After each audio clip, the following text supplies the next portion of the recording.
18절부터 25절까지 종들아 모든 두려움으로 너희 주인들에게 복종하되 선하고 부드러운 자들에게만 아니라 까다로운 자들에게도 그리하라. 사람이 부당한 일을 당하고도 하나님을 의식함으로 고통을 견디면 이것은 감사할 일이나 너희가 너희 잘못으로 인하여 매를 맞고 참으면 그것이 무슨 영광이냐. 그러나 너희가 잘 행하고도 그것으로 인해 고난을 당하고 참으면 이것은 하나님께서 받으실 만한 것이니라. 참으로 너희가 심지어 그 일을 위해 부르심을 받았나니 그리스도께서도 우리를 위해 고난을 당하심으로 우리에게 본을 남기사 너희가 자신의 발자취를 따라오게 하셨느니라. 그분께서는 죄를 짓지 아니하시고 입에 교활함도 없으시며 욕을 당하시되 맞대어 욕하지 아니하시고 고난을 당하시되 위협하지 아니하시며 오직 의롭게 심판하시는 분에게 자신을 맡기시고 친히 나무에 달려 자신의 몸으로 우리의 죄들을 지셨으니 이것은 죄들에 대하여 죽은 우리가 살아서 의에 이르게 하려 하심이라.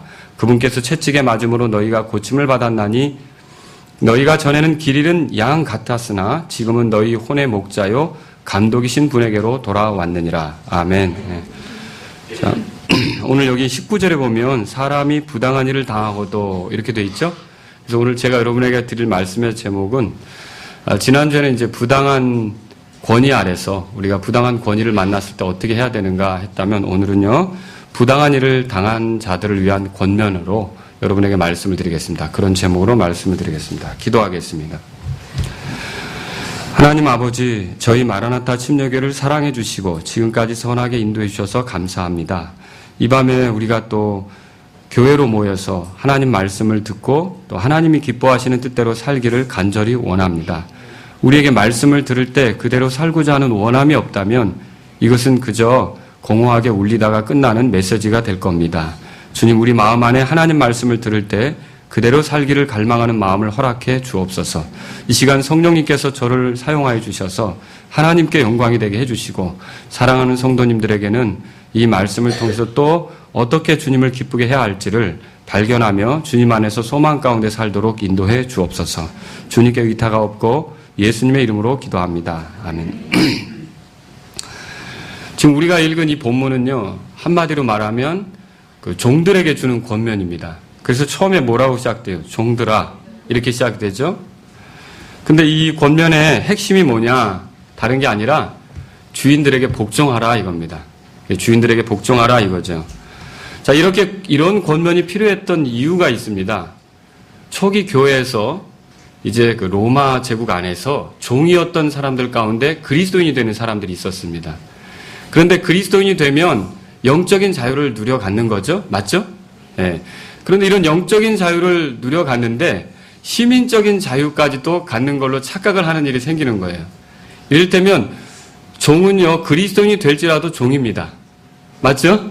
네. 주인은 그리스도인이 될지라도 주인이고요. 그런데 종 중에 그리스도인이 된 사람들이 교회 안에 들어오면서 자기 주인이 그리스도인인 경우 어떻게 될까요? 물론 같이 그리스도 안에서 형제이긴 하지만 또 생활 속에서는 주인이기 때문에 주인으로서 대우를 해야 되잖아요.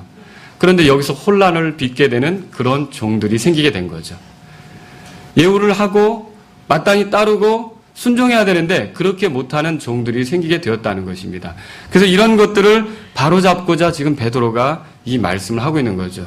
여기 보면 주인들 가운데는요, 까다로운 자도 있다고 그랬어요. 또 부드러운 자도 있다고 그랬어요. 보편적으로 종들은 선하고 부드러운 종들에게는 잘 해주려고, 그런 주인들에게는 잘 해주려고 하겠죠. 그렇죠? 그런데 까다로운 주인들에게는 어떻게 할까요? 여러분, 비협조적이 될 수도 있겠죠. 그리고 뭔가 문제를 일으키거나 주인에게 손실이 오도록 하는 그런 일들을 할 수도 있다는 거죠. 그래서 이 성경을 보십시오. 18절 뒤에 보면 선하고 부드러운 자들에게만 아니라 까다로운 자들에게도 그리하라. 이렇게 돼 있죠? 그래서 모두에게 잘 해야 된다. 이것이 지금 베드로가 하는 말입니다. 그러면 이 권면이 오늘날 우리에게 어떻게 해당하겠습니까? 우리가 왜 이 권면을 지금 살펴봐야 될까요? 마라나타 침례교회에서 노예 있으십니까? 혹시 노예? 오늘날 우리 사회 가운데 노예는 없습니다. 그러나 그럼에도 불구하고 오늘날 누군가의 밑에서 수고하는 일은 분명히 있다는 거죠. 노동자가 되든지 뭐 근로자라고 표현하든지 아니면 일꾼이라고 표현하든지 아니면 직원이라고 하든지 누군가의 밑에서 도와주면서 섬기며 일하고 또 그 사람이 주는 급료를 받고 이런 관계 있지 않습니까? 만약에 우리가 그런 관계에 있다면 오늘 이 말씀을 생각해 볼 필요가 있다는 것이죠. 사실 우리가 살아가는 이 삶 속에서 일하지 않고 살 수는 없어요. 그러니까 여러분이 돈이 많아서 누군가를 지배하고 누군가에게 일을 맡기는 위치에 있기 전까지는 반드시 여러분은 누군가 밑에서 일을 하게끔 돼 있다는 거예요. 누군가 밑에서 일을 하게 되어 있다면 오늘 이 말씀을 진지하게 생각해 볼 필요가 있다는 거죠. 또 그것뿐만이 아닙니다. 여기 이제 사람이 부당한 일을 당하고도 이런 표현이 나오는데 꼭 우리에게 일을 시키는 사람들에게만 부당한 일을 당하는 게 아니라 그냥 형제와 형제 사이에도 부당한 일을 당할 때가 있지 않습니까? 또 그리스도 안에서 같이 지체된 사람들 간에 이렇게 지내면서 부당한 일을 당할 때가 있지 않습니까? 그래서 서운한 마음이 여기서 들기도 하고 섭섭한 마음이 들기도 하고 그래서 갈등이 생기고 왜 그래요? 내가 기대했던 건 그게 아닌데 그런 식으로 날 대했다는 거죠. 내가 어떻게 했는데 나를 그런 식으로 대하느냐는 거죠. 내가 어떻게 애정을 쏟았는데 나에게 그런 식으로, 내가 어떻게 헌신을 했는데 그런 식으로, 내가 어떻게 도와줬는데 그런 식으로 나를 대할 수 있느냐. 그래서 우리가 그리스도인들 간에도 살아가다 보면 섭섭한 일이 생기고 서운한 일이 생기죠. 사실 섭섭함 속에 빠져들거나 서운함 속에 빠져들면 여러분들은 영적으로 분명히 침체 가운데 들어가게 돼 있습니다. 그 속에서는 감사가 안 나오거든요. 그 속에서 주님을 향해 힘있게 노래할 수 있습니까?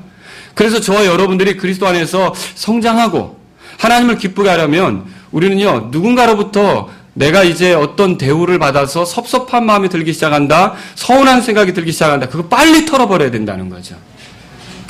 그런데 어떻게 털어버릴 수 있느냐는 거죠. 바로 그렇게 부당한 대우를 만나거나 또 나에게 일을 시키는 사람을 통해서 내가 부당한 대우를 만나거나 아니면 애정관계에 있던 형제를 나누던 따뜻한 그런 어떤 그 사랑을 나누던 그런 지체들로부터 내가 부당한 대우를 받을 때 여러분이 섭섭함 속에 빠지지 않으려면 서운함 가운데 들어가지 않으려면 오늘 이 말씀을 생각해 볼 필요가 있다는 거죠. 그래서 저는 오늘 이렇게 부당한 대우를 받는 사람들이 어떤 권면을 들어야 되는지 베드로의 권면을 여러분에게 소개하려고 하는 겁니다. 그래서 이 베드로의 권면은 크게 두 가지로 요약이 될 수 있어요. 이 본문에 보면 베드로의 권면은 크게 두 가지로 요약이 되는데 첫 번째는요, 이렇게 말씀드릴 수가 있습니다. 따라서 해보세요. 하나님을 생각함으로. 누구를 생각하라고요? 예, 따라서 해보세요. 하나님을 생각함으로 감사하라. 네, 하나님을 생각함으로 감사하라는 거죠. 자, 이렇게 부당한 일을 당하는데 어째서 그게 감사할 일입니까? 베드로가 지금 이 편지를 쓰기 오래전에 예수님을 따라다니면서 산상에서 들었던 말씀이 있어요. 산상에서 예수님께서 뭐라고 설교하셨냐면 제가 읽어드립니다. 들어보십시오. 의로 인하여 핍박받는 자들은 복이 있나니 하늘의 왕국이 그들의 것이기 때문이라. 나로 인하여 사람들이 너희를 욕하고 핍박하며 너희를 대적하여 거짓으로 온갖 악한 말을 할 때 너희에게 복이 있나니. 들어보셨습니까? 그때 뭐 하라고 그랬습니까? 기뻐하고 크게 즐거워하라. 하늘에서 너희 보상이 크니라. 그들이 너희 전에 있던 대언자들도 이같이 핍박하였느니라. 들어보셨죠? 핍박받을 때, 어려움 당할 때 주님은 자신을 따르는 제자들에게 오히려 기뻐하라. 크게 즐거워하라. 이렇게 말한다는 거죠. 그럼 왜 그렇게 말합니까? 하늘에서 보상이 있다고 그랬어요. 표현은 하늘이라고 썼지만 실제로 뭐 하늘에서 뭐가 떨어진다는 게 아니라 하나님께서 보상해 주신다는 말입니다. 이렇게 주님을 위해 살다가 어려운 일을 당할 때는요, 하나님께서 보상해 주시는 거예요. 그래서 하나님께서 우리의 삶에 개입하실 수 있고 우리의 그 당하는 어려운 일들에 대해서 보상해 주실 수 있기 때문에 우리는 기뻐할 수 있다라고 하는 것이죠. 여러분, 우리가 어떤 부당한 일을 당할 때 하나님께서 자신의 백성에 대해서 아무것도 모른다, 그렇게 생각하면 돼요, 안 돼요? 안 되죠. 하나님께서는요, 누가 부당한 일을 당하는지 아십니다. 누구에게 부당한 일을 당하는지도 아십니다. 또 얼마나 심각한 부당한 일을 당하는지도 아십니다. 얼마나 오랫동안 그런 부당한 일을 당하는지도 아십니다. 하나님께서 이미 다 성도들이 당하는 그 부당한 일에 대해서 알고 계신다는 거, 여러분 믿으십니까? 그럼 우리가 우리의 모든 걸 알고 계시는 그 하나님으로 인해 초조해할 필요가 없다는 것이죠. 또 우리가 부당한 일을 당할 때 하나님께서 우리에게 우리를 위해 아무것도 하실 수 없다. 그렇게 믿으면 돼요, 안 돼요? 안 되죠. 여러분, 하나님께서는 자신의 선하심을 따라 충분히 어떤 일을 하실 수가 있습니다. 그분은 능력이 있으신 분이에요. 사실 그분이 우리의 삶에 개입하기만 한다면 어떤 문제들도 너무 쉽게 해결될 수 있는 거죠. 몇십 년을 걸쳐서 해결되지 않을 문제도 하룻밤 사이에 해결되는 건 성경을 통해 수없이 발견한다는 거죠. 그렇지 않습니까? 그래서 하나님께서 개입하시기만 하면 얼마든지 문제가 해결될 수 있다는 거죠. 하나님은 오히려 이렇게 부당한 일을 성도들을 연단하는 기회로 삼으신다는 걸 생각해 보셨습니까? 성도들이 믿음을 입증할 수 있는 기회로 삼으신다는 걸 생각해 보셨습니까? 하나님께서는 이런 것들을 통해 우리를 시험하시는 거예요. 우리를 더 영적으로 성숙하게 하시는 거예요. 그러므로 제가 여러분들에게 지금 드리고 싶은 말씀이 있습니다. 우리가 부당한 일을 당할 때 하나님이 아무것도 하시지 않는 게 아니라 그 부당한 일 속에서도 성도들을 위해 뭔가 하시고 있는 거예요. 성도들을 연단시키는 거죠. 성도들을 다루고 있는 거죠. 성도들을 훈련시키는 거죠. 성도들이 더 영적으로 성장하도록, 성도들이 믿음을 보일 수 있도록 하나님께서 뭔가 하고 있는 중이에요. 그러면 아무것도 하나님이 하지 않고 손 놓고 뒤로 물러서서 우리가 당하는 부당한 일에 대해서 참견하지 않고 못 본 척 하시는 게 아니라 우리가 부당한 일을 당할 때 하나님께서 그 속에서도 일한다는 사실을 안다면 여러분 초조할 필요 있습니까? 네, 초조할 필요 없다는 거죠. 이 속에서도 지금 하나님이 나를 다루시는 중이구나. 여러분 그거 깨달으면 우리는요 오히려 하나님께 맡겨진 인생으로 더 하나님이 기뻐하시는 모습으로 변화되는 걸 기대하면서 주님을 신뢰하면서 감사할 수 있지 않습니까? 그래서 이런 일을 당할 때 감사하라고 지금 베드로가 말하고 있다는 것이죠. 여기 감사한다는 말은요 하나님을 생각하면서 부당한 일을 그대로 겪는다는 거예요. 하나님을 생각하면서 부당한 일을 당한다는 거죠. 오늘날 잘못한 일을 해놓고 큰 소리 치는 사람들 많아요. 운전하다가도 그런 적이 많고요. 자기가 잘못해놓고 오히려 되게 큰 소리 치죠. 이런 경우도 많고요. 근데 사실 보편적으로 엄격히 말하면 잘못한 사람은 책망을 들어야 합니다. 맞죠? 예. 근데 잘하고도 책망을 듣는 경우는 어떨까요? 진짜 속상하죠? 잘하고도 책망을 듣는 경우는 속상할 수가 있다는 거죠. 많은 이들이 그런데요. 이런 상태에서 결국은 무너져 내려요. 제 말을 잘 들으십시오. 지금까지 그 주인 밑에서 잘했어요. 충직하게 잘했다고요. 그래서 인정받았어요. 이 사람에게 일을 맡기면 뭐 틀림이 없다. 이런 인정을 받았다는 거죠. 그런데 한 번 어떤 대우를 내가 기대하는 대로 대우받지 못한 거예요.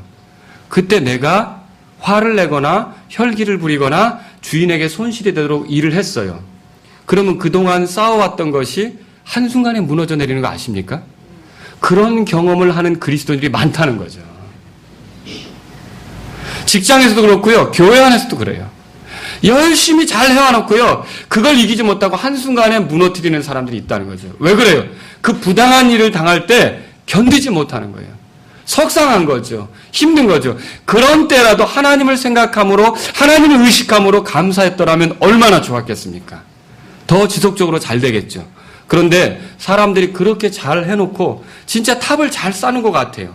그런데 한순간에 그 부당함을 이기지 못해서 혈기를 부리고 자기의 있는 육신의 모습을 다 터뜨려서 교회 안에서 모든 간증을 잃고 하나님을 위해 살 수 있는데 쑥스러워지는 거죠. 힘들어지는 거죠.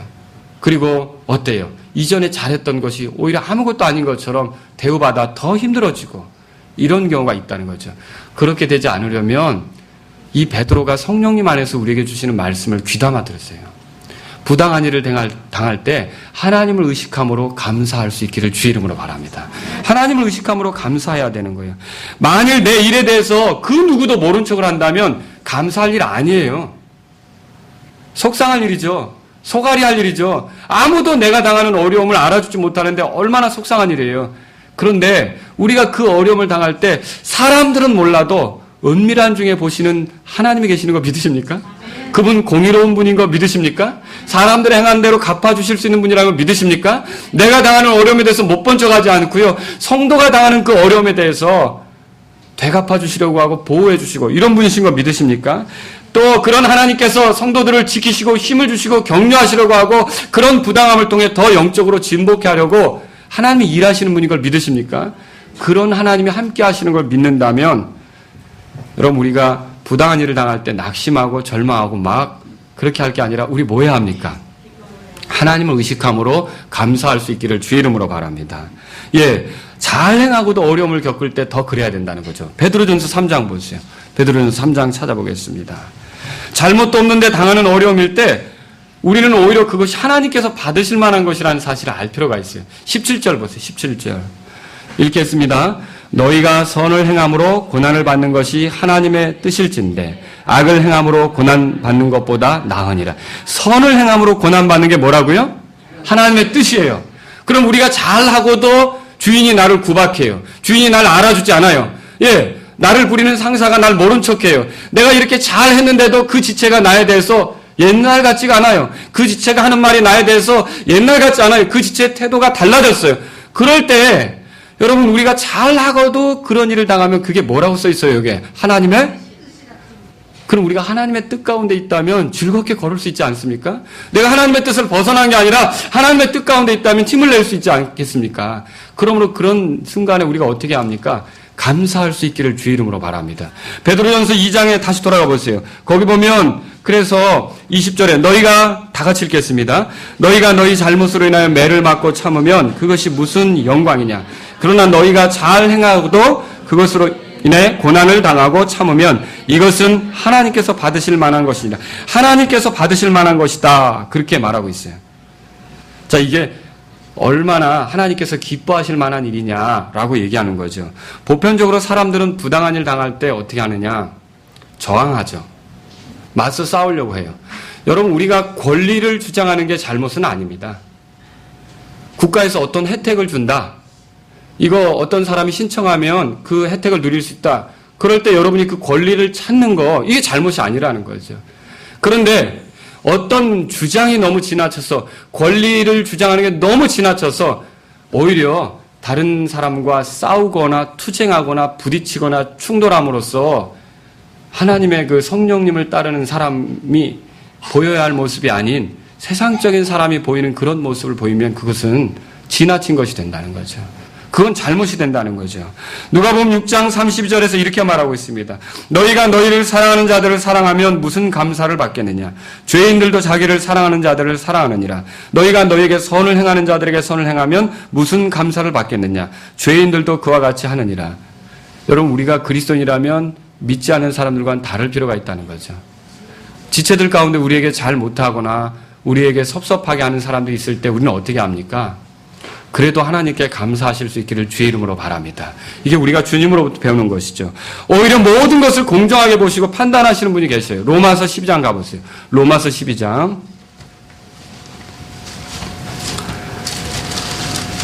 자, 여기 17절부터 보겠습니다. 17절부터. 아무에게도 악을 악으로 갚지 말고 모든 사람의 눈앞에서 정직한 일을 예비하라. 가능하다면 너희가 할 수 있는 대로 모든 사람과 화평하게 지내라. 여러분, 다른 사람하고 싸울 필요 있습니까? 싸우는 건 하나님의 뜻이 아니라는 거죠. 권리 주장이 지나쳐서 한번 내가 이겨보려고 하고 한번 안 되게 만들려고 하고 한번 그 사람이 좀 큰 어떤 어려움에 봉착하길 바라고, 이거 하나님 뜻 아니라는 거죠. 여러분, 그 다음 구절 다 같이 읽겠습니다. 19절. 극진히 사랑하는 자들아, 너희 스스로 원수 갚지 말고 도리어 진노하심에 맡기라. 기록된 바 원수 갚는 일은 내 것이니 내가 갚으리라 주가 말하노라 하였느니라. 하나님께서 그 부당함에 대해서 갚아주실 때가 있다는 거죠. 또 갚으시는 하나님이라는 거죠. 그러므로 우리는 부당한 일을 당할 때 낙심하거나 절망할 게 아니에요. 오히려 무서운 건 뭐냐면 하나님이 내가 갚는 것보다 하나님이 뭔가 일을 처리하시면 더 충격이 클 거라고요. 그럼 우리는요, 오히려 그 부당하게 한 사람을 위해서 그가 그걸 돌이키도록 위에서 기도해야 하죠. 그렇죠? 안 그렇겠습니까? 만약에 내가 어떤 수를 쓰지 않고 그 사람이 회개하지 않고 나중에 하나님이 치신다. 하나님이 치시면 더 아픈 거라는 거죠. 더 큰 거라는 거죠. 그래서 우리는 그 사람들을 위해서 더 기도할 필요가 있다는 거죠. 여기서 하나님께서 받으실 만한 것이 뭡니까? 하나님께서 기뻐하시는 것을 가리키는데요. 우리가 부당한 일을 당할 때 감사한다. 이건요, 그냥 막연히 부당함을 당한다라는 의미가 아니라 하나님을 의식하면서 간다라는 뜻이에요. 그러니까 중요한 여기서의 포인트는 이겁니다. 중요한 요점은 어려움을 당할 때마다 여러분이 생각해야 될 분이 누구라고요? 하나님을 생각하라는 거죠. 그래서 어려울 때 제일 먼저 누구를 떠올리라고요? 정말 그렇게 하시겠습니까? 근데 하나님 안 떠오르면 어떻게 되죠? 여러분 싸우게 돼요. 하나님 안 떠오르면요, 내 힘으로 하려고 그래요. 하나님 안 떠오르면요, 내가 하고 싶은 말대로 다 하고 싶어요. 하나님 안 떠오르면요, 내가 그냥 충돌하고 싶은 대로 다 충돌하려고 한다는 거죠. 그래서 부당한 일을 당할 땐 누구를 여러분이 의식하라고요? 하나님을 의식하는 게 필요하다는 거죠. 왜요? 그분은 우리의 삶 속에 모든 걸 알고 계시고 보고 계시고 우리를 위해 무엇이든지 하실 수 있고 우리를 보호하시고 우리를 지켜보시고 있고 우리를 옳게 인도하시려고 하는 분이 그분 아닙니까? 그러므로 부당한 일을 당할 때 낙심할 게 아니라 하나님을 의식함으로 감사하시길 주의 이름으로 바랍니다. 두 번째로 드리고 싶은 말씀이 있습니다. 두 번째는요, 여기 보니까 베드로가 뭘 제시하느냐면 어려운 일을 당할 때 따라서 보세요. 어려운 일을 당할 때 그리스도를 깊이 생각하여 따르라. 그리스도를 제시한다는 거죠. 베드로는 부당한 일을 당하는 그런 성도들을 격려하기 위해서 여기서 그리스도를 제시합니다. 어떤 그리스도를 소개합니까? 21절부터 23절까지 한번 보겠습니다. 참으로 너희가 심지어 그 일을 위해 부르심을 받았나니 그리스도께서도 우리를 위해 고난을 당하심으로 우리에게 뭐라고 되어 있습니까? 본을 남기사 너희가 자신의 발자취를 따라오게 하셨느니라. 그분께서는 죄를 짓지 아니하시고 입에 교활함도 없으시며 다 같이 23절 욕을 당하시되 맞대어 욕하지 아니하시고 고난을 당하시되 위협하지 아니하시며 오직 의롭게 심판하시는 분에게 자신을 맡기시고. 베드로가 제시하는 그리스도는 어떤 그리스도인가? 우리의 본이 되시는 그리스도를 제시하고 있어요. 우리의 본이 되시는 그리스도. 예수님께서 지상에 계시면서 하셨던 모든 일들은 우리의 본이 됩니다. 특히 고난당하는 일에서도 우리의 본이 됩니다. 특히 부당한 일 당한 데서도 우리의 본이 됩니다. 예수님께서는요, 청중들에게 오해받으셨습니다. 그렇죠? 적들에게는 비방받으셨어요. 그리고 가족들에게는 외면당하셨어요. 친구들에게는요, 버림받으셨고요. 제자들에게도 역시 배반당하시고요. 법 집행자들에게 부당한 법 집행을 받으시고요. 종교적인 지도자들에게 처형당하시고요. 예수님이 당하신 부당함을 생각한다면 여러분 정말 우리가 만일 그런 부당함을 당한다. 그럼 우리는 저항하고 어땠을까요? 막 반대하고 그걸 꺾어보려고 하고 막 이런 비밀 활동을 하고 이랬을 수도 있다는 거죠. 그런데 예수님은 어떻게 하셨습니까? 이런 부당함 속에서 칼을 뽑아든 베드로의 칼을 다시 칼집에 꽂으라고 하면서 그 부당한 것을 다 겪으셨다라고 하는 것이죠. 자, 왜 그랬습니까? 23절 끝에 보세요. 의롭게 심판하시는 분에게 자신을 맡기셨다. 그렇게 돼 있어요. 그래서 하나님의 뜻 가운데 있으면 하나님께서 모든 것을 다 선하게 인도해 주실 것을 믿으신다는 거죠. 알고 계신다는 거죠. 우리도 또 그같이 되길 바란다는 거죠. 여러분, 우리가 여기서 기억해야 될 게 있습니다. 하나님의 뜻 가운데 있으면 우리에게 어려움이 없다. 맞아요, 틀려요? 사실 오늘날 인기 있는 설교가 그거예요. 여러분, 그 교회에서 행해지는 설교들을 가만히 들어보세요. 하나님의 뜻대로 행하면 어려움이 없습니다. 그런 설교예요. 하나님의 뜻대로 살면 고난당하지 않습니다. 왜 고난당합니까? 왜 어려움 당합니까? 하나님 뜻대로 하지 않기 때문에 그 어려움이 있는 겁니다. 이런 설교 많이 듣죠? 하나님의 뜻대로 해도 고난을 당합니다. 그 증거가 십자가예요. 십자가는 하나님의 뜻을 따라 세워진 거 아닙니까? 근데 십자가는 고난의 현장이었어요. 그 예수님께서 하나님의 뜻대로 하더라도 고난이 있다는 걸 보여주는 거 아닙니까? 그럼 이건 뭘 말합니까? 저희들이 하나님의 뜻대로 살려고 해도 어려움이 주어질 수 있다는 거죠. 하나님의 뜻대로 살려고 해도 고난당할 수 있다는 거죠. 이 본보기가 누구라고요? 예수님. 그러니까 하나님 뜻대로 살려고 하는데 어려움을 당했단 말이죠. 당황하지 말라는 거죠. 왜냐? 우리는 우리의 본이신 예수님을 따르는 거라는 거죠. 예수님을 따르고 있는 거기 때문에 낙심할 필요가 없다는 거죠. 사실 사람들이 그리스도를 본보기로 삼는다고 해서 본보기로 따른다고 해서 죄인들이 예수님을 본보기로 따른다고 해서 구원받는 것입니까? 아니죠. 죄인들에게 필요한 건 본보기가 아니에요. 죄인들에게 필요한 건 그들을 대신해서 죽는 구원자, 그들을 위해 부활하실 구원자가 필요한 거 아닙니까? 그런데요, 그리스도인들에게는요, 본보기가 필요해요. 저와 여러분들이 다시 태어났으면 어린아이들이 커가면서 안 듣는 것 같아도요, 말투, 아버지 말투 그대로 따라하고요, 어머니 말 그대로 따라하지 않습니까? 이 그리스도인들이 태어났으면요, 본보기가 필요해요. 그런데 우리의 본보기는 누구냐면 예수님이시라는 거죠. 그래서 저와 여러분들이 이렇게 예수님을 따르는 길에 서 있다.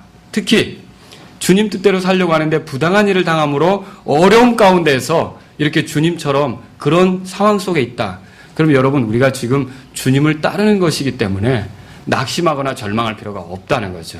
그래서 베드로는 그렇게 부당함 중에 있는 그런 성도들에게 예수 그리스도를 보여주면서 힘을 내라고 격려하는 거라는 거죠. 또 베드로가 보여주는 그리스도는 어떤 그리스도입니까?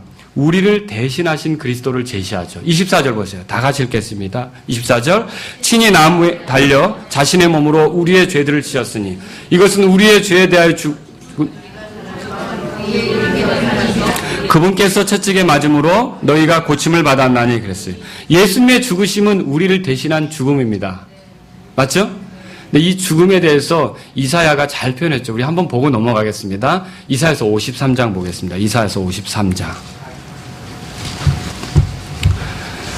자, 이 53장을 전체 보면 좋겠지만 오늘은요, 5절에서 8절까지만 보겠습니다. 어떤 내용이 있는지 보십시오.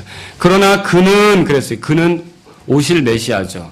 사실 우리가 신약의 입장에서 보니까 이 그는 누굽니까? 예수님이죠? 예. 그는 우리의 범죄들로 인해 부상을 당하고 우리의 불법들로 인해 상하였노라. 그가 징벌을 받음으로 우리가 화평을 누리고 그가 채찍에 맞음으로 우리가 고침을 받았도다. 그가 대신해서 이런저런 일을 당하심으로 우리가 이런 유익을 누리게 되었다. 우리에게 이런 좋은 결과가 왔다. 그런 뜻 아닙니까? 그죠? 또 6절에도 보세요. 우리는 다 양 같아서 길을 잃고 각각 자기 길로 갔거늘 주께서는 우리 모두의 불법을 그에게 담당시키셨도다. 그가 학대를 당하고 고난을 당하였어도 자기 입을 열지 아니하였으며 도살장으로 향하는 어린 양같이 끌려가 털 깎는 자 앞에서 잠잠한 양같이 자기 입을 열지 아니하는도다. 8절 다 같이요. 그는 감옥에도 가지 못하고 공정한 재판도 받지 못하였으니 누가 그의 세대를 밝히 드러내리요. 그는 산자들의 땅에서 끊어졌으며 내 백성의 범죄로 인하여 매를 맞았도다. 보세요. 공정한 재판도 받지 못했대요. 부당한 대우 받으셨다는 거 아닙니까? 그런데 주님께서 부당한 대우를 받으심으로 우리가 결국 이 죄 가운데서 죄들을 용서받고 하나님 앞에 떳떳이 설 수 있는 그런 사람들이 된 거 아닙니까? 또 우리에게 의가 없었지만 이렇게 예수님이 우리를 대신하심으로 예수 그리스도가 의가 되셔서 예수님을 우리의 의로 삼은 뒤에 보세요. 의는 옷과 같은데 우리가 그분을 의로 삼은 뒤에 사람이 무슨 옷을 입느냐에 따라 행동도 달라지는 거 여러분 경험하십니까? 이제 군복을 입으면 어떻게 될까요? 절도 있게 되겠죠. 그죠? 그래서 그 제복 같은 게 필요하잖아요. 우리가 그리스도로 옷 입고 그리스도가 우리의 의가 되면 우리도 그리스도처럼 살려고 하는 그런 삶이 시작된다는 거죠. 그 그리스도께서 우리에게 주신 거 아니에요. 이런 유익, 이런 결과가 우리에게 주어진 거라는 거죠. 그럼 보세요. 그리스도가 당하신 부당한 대우가 꼭 그 결말이 좋지만 않은 겁니까? 그 형편없이 나쁜 쪽으로만 간 겁니까? 그 부당한 대우가 오히려 우리에게는 어떻게 되었습니까? 유익이 된 거죠. 우리의 삶을 그분이 대신한 그런 일들로 인해 우리에게 복이 된 거죠. 우리에게 결과가 좋게 한 거 아닙니까? 24절에 보세요. 베드로전서 2장 24절에 보면 친히 나무에 달려 자신의 몸으로 우리의 죄들을 씌웠으니 여러분 예수님께서 얼마나 끔찍한 대우를 받으셨는지 실제로 유대인들의 세계에서는요. 죄를 지으면 십자가형에 처하지는 않습니다. 로마인들이나 그렇게 하지. 로마인들 가운데 끔찍한 죄수들을 십자가형에 처하죠. 유대인들은 죄를 지으면 어떻게 하냐? 돌로 쳐 죽이는 거예요. 그런데 그 중에서도 유대인들 가운데 아주 그가 무도한 사람이다라고 한 그런 사람이 있다면 수치스럽게 만들기 위해 나무에 다는 일이 있었던 거예요. 그런데 예수님은 로마법으로도 그가 무도한 자로 대우받은 거고요. 유대인들 가운데도 가장 수치스럽게 대우해야 할 자로 대접을 받게 된 거죠. 그분에게 죄가 있었습니까? 그렇지도 않은데 가장 수치스럽게 부끄럽게 만드는 그런 죄인으로 취급받았다는 거죠. 근데 이게 누구 때문에 그렇게 된 겁니까? 우리 때문에 그렇게 된 거라는 거죠. 예수님께서 그런 대우를 받으셨는데 이건 율법에서 가장 수치스러운 저주를 저주를 쏟아붓는 거죠. 율법의 저주가 예수님에게 임한 거예요. 그럼 율법의 저주가 예수님에게 임함으로 저와 여러분들에겐 율법의 저주가 떠나간 거 믿으십니까? 우리가 자유롭게 하나님을 섬길 수 있는 기회를 얻게 된 거 믿으십니까? 여러분 이거 보세요. 결국 우리가 그 죄 가운데서 건져진 게 예수님의 고난당하심 때문이고 그분이 부당한 대우를 당하시고 하나님의 어린 양으로서 희생되셔서 그런 일이 우리에게 온 거라면 우리가 여기서 부당한 대우가 꼭 나쁜 것만은 아니라는 걸 생각해 보게 돼요. 때때로 이 부당한 대우는 그 대우를 받는 사람 자신을 더 영광스럽게 인도할 수도 있고요. 또 그 주변에 있는 사람들을 더 복되게 할 수도 있다는 거죠. 그런 예가 있습니까? 여러분 요셉 같은 경우 보세요. 요셉은 부당한 대우를 받았는데 하나님의 뜻 가운데서 부당한 대우를 받으니까 나중에 이 사람은요. 영광스러운 자리에 올라갔어요. 자신만 영광스럽게 된 게 아니라 자신의 형제들까지도 어떻게 됐어요? 자기를 부당하게 대한 그 사람들까지도 안전하게 살 수 있도록 기회를 제공하는 그런 일을 하지 않았습니까? 똑같아요. 잘 들어보세요. 예수님이 부당한 일을 당하셨지만 죽음 가운데 일어나셔서 영광스럽게 되셨어요. 그리고 그분은 또 우리들을 영광스럽게 하는 분이 되셨어요. 놀라운 일이 아닙니까? 이거는요. 저와 여러분들이 부당한 일을 당하더라도 때가 되면 하나님께서 우리를 높이실 수 있다는 거죠. 그리고요. 우리가 당하는 부당함을 통해서 누군가는 복을 누리어서 하나님께 찬송을 드릴 사람들도 생길 수 있다는 것이죠. 그러니까 부당한 일을 당하는 것이 꼭 나쁜 겁니까? 결과가 안 좋아지는 겁니까? 그렇지 않다는 걸 알고 저와 여러분들이 힘을 낼 필요가 있다라고 하는 거죠. 창세기 50장에 가보세요. 창세기 50장. 요셉의 경우가 생생하게 그렇게 소개되고 있습니다. 창세기 50장. 이 50장에 보면 요셉을 팔아넘긴 형제들이 아버지 야곱이 세상을 떠나시자 불안해졌죠? 젊은 날에 그걸 생각하고 우리에게 보복하면 어떻게 하나. 그런데 요셉이 그들에게 말하죠. 50장 20절을 보세요. 다 같이 읽겠습니다.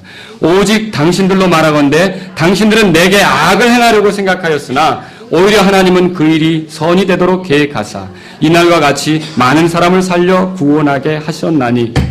여기 당신들은 내게 악을 행하려고 생각했다는 말이 당신들은 나를 부당하게 대했지만 하나님은 그 부당한 일을 어떻게 만든 거예요? 선이 되도록 계획하셨다 이거죠. 다시 말하면 우리가 회사에서든지 가정에서든지 집안에서든지 아니면 교회에서든지 어떤 부당한 일을 당할 때 우리는 당장 그것이 괴로운 일이 될 수도 있지만 하나님은 그것을 선이 되도록 사용하실 수 있는 분이라는 거죠. 그러므로 낙심하지 말라는 거예요. 그 부당한 일을 통해 여러 사람을 세우고 살리며 하나님께 영광이 되도록 만들 수 있다는 것이죠.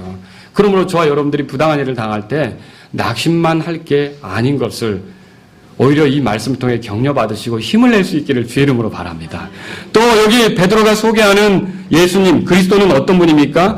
25절에 보세요. 너희가 전에는 길 잃은 양 같으나 지금은 뭐라고 돼 있어요? 너희 혼의 목자요 감독이신 분에게로 돌아왔느니라. 예수 그리스도를 소개하는데 목자와 감독이 되시는 예수 그리스도로 소개합니다. 전에 길 잃은 양이었다고 그랬어요. 구원받기 전에는 우리는 잃어버린 양 같아요. 구원받으면 더 이상 잃어진 양이 아니에요. 찾아진 양이죠. 사실 목자는 잃은 양을 찾아 나가죠. 근데 우리는 지금 찾아진 양이에요. 그럼 뭐예요? 그분의 시야에 있는 양들이라는 뜻이에요. 그분이 우리가 위기를 만나면 얼마든지 달려올 수 있는 그런 목자시라는 거죠. 우리가 이 부당한 일을 당할 때 우리가 그분이 우리의 목자고 내가 그분의 양이라면 이 사실을 잊지 말아야 돼요. 이 부당함 중에 있는 나를 그분이 자신의 시야 가운데 두고 있다는 사실을 알아야 되는 거예요. 시편 23편을 보세요. 시편 23편. 그래서 아무리 어려움 속에 있다 하더라도 여전히 예수 그리스도의 돌보심 아래에 있다는 것을 잊지 마시기 바랍니다. 그분이 목자시면요. 그분은 언제 달려와야 할지를 알고 계세요. 얼마나 내가 견딜지 버틸지 알고 계세요. 어느 정도로 상태가 위중한지 알고 계세요. 그리고 얼마나 참을 수 있는지도 알고 계세요. 그러니까 내가 부당한 순간에 주님은, 목자는 그걸 알고서 때에 맞게 나에게 달려오실 수 있는 분이 된다는 거죠. 여기 그래서 다윗의 시가 써 있는데 다윗은 자기가 주님의 양이라고 고백하잖아요. 주님은 뭐라고 고백해요? 목자라고 고백하죠. 다윗처럼 부당한 일을 많이 당한 사람이 있습니까? 왕에게 충직했지만 사울 왕은 이 다윗을 얼마나 부당하게 대우했습니까? 자기 아들을 용서하고 사랑했지만 자기 아들이 얼마나 자기를 대적해서 죽이려고 했습니까? 그렇죠? 이런 그 부당함을 아는 사람이 시편 23편을 쓴 거예요. 주는 나의 목자시니 내게 부족함이 없으리로다. 그분께서 나를 푸른 풀밭에 누이시며 잔잔한 물가로 인도하시고 내 혼을 회복시키시며 자신의 이름을 위하여 의의 길로 나를 인도하시는도다. 여기 보십시오. 내가 사망의 그늘진 골짜기를 다닐지라도, 이 부당한 환경을 사망의 그늘진 골짜기로 표현하고 있다는 거죠. 해를 두려워하지 않는다 그랬죠. 이 여기 해는요, 사실 그 악을 얘기해요. 어떤 재난을 얘기한다는 거죠. 이런 그 부당한 형편을 얘기한다는 거죠. 이런 걸 만날지라도 두려워하지 않는다. 왜요? 목자인 주님께서 나와 함께 하신다는 거죠. 여러분 이걸 기억하셔야 돼요. 그래서 5절 보세요. 주께서 내 원수들의 얼굴 앞에서, 그러니까 부당하게 하는 많은 원수들이 있었던 거예요. 그런데도 이 다윗이 믿었던 건 양으로서 목자인 주님을 향해 어떤 믿음을 가지고 있었느냐? 주께서 내 원수들의 얼굴 앞에서 내 앞에 상을 차리시고 기름을 내 머리에 부으시니 내 잔이 넘치나이다. 예, 그런 부당함 속에서도 나를 챙겨주실 분, 나를 헤아려 주실 분, 나를 자기 시야에 두고 바라보시는 분, 나를 도울 준비가 항상 되어 있는 분이 바로 그 그리스도시요 목자라는 걸 알고 있었다는 거죠. 그러면 저는 여러분들에게 부당한 일을 당할 때 이 목자이신 그리스도를 생각하시길 주의 이름으로 바랍니다. 낙심할 게 아니라는 거죠. 또 목자일 뿐만 아니라 여기서는 뭐라고 말하고 있냐면 감독이라고 돼 있죠. 감독 역시 마찬가지예요. 감독이란 말 자체가 지켜보는 사람이에요. 내려다보는 사람이라는 거죠. 그러면 마라나타 침략에 어떤 형제님이 당하는 부당한 일, 마라나타 침략에 어떤 자매님이 당하는 부당한 일을 주님께서는 감독으로서 마라나타 침략을 이렇게 내려다보실 때 저 자매가 그 말 듣고 되게 어려워하는구나. 주님 아셔요? 아신다는 거죠. 저 형제가 그런 대우받고 몹시 힘들어하는구나. 주님 아셔요? 아신다는 거죠. 감독이시니까. 그렇지만 그런 것들을 허락하시면서 어떻게 해요? 우리가 더 완전하게 되고 온전케 되기를 원하신다는 거죠. 히브리서 13장 보세요. 히브리서 13장. 감독으로서 20절 보세요. 20절, 21절 우리 보겠습니다. 같이 읽겠습니다. 이제 양들의 큰 목자이신 우리 주 예수님을 영존하는 언약의 피를 통해 죽은 자들로부터 다시 이끌어내신 평강의 하나님께서 예수 그리스도를 통해 모든 선한 일에서 너희를 완전하게 하사 자신의 뜻을 행하게 하시고 자신의 눈앞에서 매우 기쁜 것을 너희 안에서 이루기를 원하노라. 영광이 그분께 영원 무궁토록 있기를 원하노라. 아멘. 여러분 보세요. 우리가 완전케 되고 또 자신의 뜻을 성취하고 이런 것들을 다 그 부당한 일들을 통해 사용하시는 거죠. 그러므로 우리가 어려움 당할 때 우리를 자신의 시야에 두고 바라보고 계신 주님을 여러분 생각하시고 힘을 내실 수 있기를 주의 이름으로 바랍니다. 그래서 이 말씀을 드리는 거예요. 그래서 그런 감독자, 목자가 계시다면 부당한 일에 대해 초조할 필요가 없어요. 왜냐하면 우리가 그 주님을 더 느낄 수 있는 순간, 주님을 더 경험할 수 있는 순간이 되기 때문에 그렇다라고 하는 거죠. 여러분, 오늘 이 말씀을 통해서 여러분들이 기억해야 될 게 있습니다. 예수님이 십자가에 못 박히신 것은요, 그분을 믿는 우리가 세상을 사는 동안 아무 어려움도 당하지 않도록 하는 뜻으로, 아무 어려움도 당하지 않게 하는 뜻으로, 좀 잘 편하게 살게 하려고 하는 뜻으로 예수님이 십자가에 못 박히신 것입니까? 아니죠. 여러분과 제가 예수님을 믿으면서 예수님을 믿으면 아무 어려움이 없을 거다. 아무 문제가 생기지 않을 거다. 아프지도 않을 거다. 넘어지지도 않을 거다. 어디 다치지도 않을 거다. 무슨 문제에 빠지지도 않을 거다. 이런 생각하는 게 맞아요, 틀려요. 이거 옳지 않다는 거죠. 예수님을 믿어도 예수님의 십자가는요, 우리에게 아무 어려움이 없을 거다라는 약속을 하지 않는다는 거죠. 여러분, 우리가 그 올바로 생각해야 돼요. 오히려 예수님은요, 그런 환경에서 많은 어려움이 있지만 우리에게 힘이 되실 수 있고, 우리가 그 어려움을 통과해서, 그 어려움을 지내면서, 우리가 그 어려움 속에서 강하게 살 수 있도록 만들어주는 분이 되시지 않습니까? 여러분, 그래서 예수님께서 십자가에 못 박히신 것은요, 그분을 믿는 우리가 그분처럼 살게 하기 위해서 그렇게 하셨다는 것이죠. 우리가 이걸 알아야 돼요. 우리가 살아서 의에 이르게 하려는 목적으로 예수님께서 십자가에 처형되셨던 거예요. 그리스도처럼 살게 하시려 그렇게 하셨다는 거죠. 예수님처럼 살지 못하고 있다면 부당한 일을 당할 때마다 속이 상하고 분이 나고 섭섭해하고 그런 많은 일을 할 게 아니라 잠깐 멈춰 서서 내가 주님을 따르지 못함에 대해서 회개하고 주님의 도움을 구하는 것이 여러분에게 필요하지 않습니까? 오늘 여러분 그런 기도를 좀 드릴 분이 계시지 않습니까? 주님, 난 너무 힘들어서 막 분이 납니다. 주님은 안 그러신데 왜 나는 이런지 모르겠습니다. 여러분 기도하실 분 계시지 않습니까? 예수님께서 십자가에 못 박히신 것은요, 그분을 믿는 우리가 언제나 하나님을 신뢰하며 또 다른 사람을 위한 복의 그런 통로가 되도록 하기 위해서 그렇게 하셨다는 걸 믿으시기 바랍니다. 그래서 부당한 일을 당한다는 건 절망적인 게 아니라 주님을 더 신뢰하는 훈련이 될 수 있는 거예요. 이제 우리 교회는 군대 가는 형제들이 여러 명 있어요. 그죠? 아마 부당한 일들을 많이 당하겠죠. 그때마다 하나님을 더 신뢰하고 의지하라고 이런 일들이 주어지는구나. 그렇게 생각하실 수 있기를 바랍니다. 뿐만 아니라 내가 그런 걸 견딜 때 내 삶을 통해 하나님이 누군가를 또 옳은 길로 인도하시려고 그렇게 하시는가 보다. 이렇게 생각하시고 견딜 수 있기를 주의 이름으로 바랍니다. 고난당하는 우리가 하나님을 신뢰할 때 누군가는 우리를 통해 변화될 수 있습니다. 그러므로 여러분 그런 열매가 나타나기까지 주님을 소망하면서 의지하면서 살기를 각오하지 않겠습니까?